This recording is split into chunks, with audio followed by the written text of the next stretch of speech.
विश्वास करणं कठीण आहे, मात्र हे सत्य आहे। उत्तर प्रदेश राज्यातील फतेहपूर सौरा गावातील 24 वर्षीय विकास दुबे या तरुणाला सापाने पछाडलंय। साप दर आठवड्याला त्याला दंश करत आहे। दर आठवड्यातील साप चावल्यानंतर उपचार करून विकास बरा होतो। विकास दुबे यांनी सांगितलंय की पहिल्यांदा 2 जून रोजी रात्री 9 वाजता सापाने चावा घेतला होता।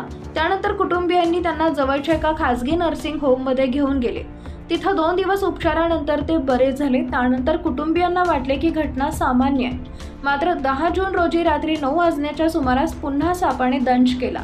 त्यानंतर त्याच रुग्णालयात दाखल करण्यात आले। दुसऱ्यांदाही ते उपचारानंतर बरे झाले। त्यानंतर त्यांच्या मनात सापाची दहशत बसली व सतर्कता बाळगू लागले। मात्र 7 दिवसानंतर 17 जून रोजी पुन्हा अशीच घटना घडली व घराच्या आतमध्येच सापाने पुन्हा चावा घेतला।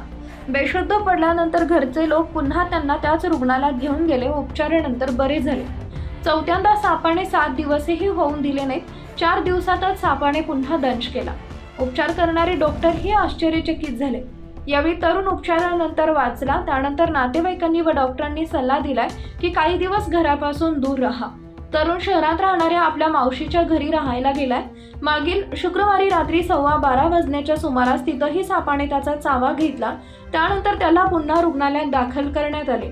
त्याच्यावर उपचार करणाऱ्या डॉक्टर जवाहरलाल यांनी सांगितले की हा खूपच विचित्र प्रकार आहे। प्रत्येक वेळा त्याच्यावर अँटीस्नेक वेन इंजेक्शन आणि इमर्जन्सी औषधं देऊन उपचार केले जातात।